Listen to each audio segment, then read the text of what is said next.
చంద్రుడు తన సంపూర్ణమైన వెలుగుతో సమస్త లోకాలకి వెలుగు పండగ పంచేవాడు. ప్రశాంతంగా, అందంగా, మౌనంగా ఉన్న ఆ చంద్రునికి తన అందం మీద తనకే మోహం పుట్టింది. తారలతో వివాహమైన చంద్రుడు అందరి తారలతో కాకుండా ఒక్క తారతో మాత్రమే మమేకమయ్యేవాడు.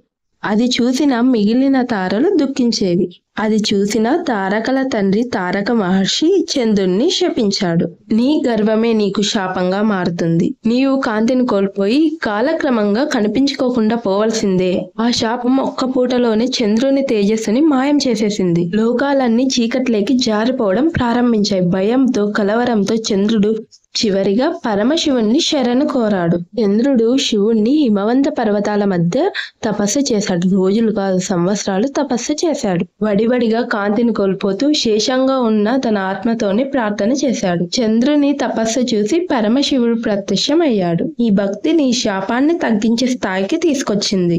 శివుడు చంద్రునికి తన జటలో స్థానమిచ్చాడు. చంద్రునికి మళ్ళీ తన తేజస్సు వచ్చింది. కానీ మహర్షి శాపం వల్ల చంద్రుని తేజస్సు కాలక్రమేణా తగ్గుతూ పెరుగుతూ ఉంటుంది. నిజమైన పశ్చాత్తాపం, భక్తి ఉంటే శివుని అనుగ్రహం ఎల్లప్పుడూ దొరుకుతుంది. వీడియో నచ్చితే లైక్ చేసి ఓం నమః శివాయ అని కామెంట్ చేయండి.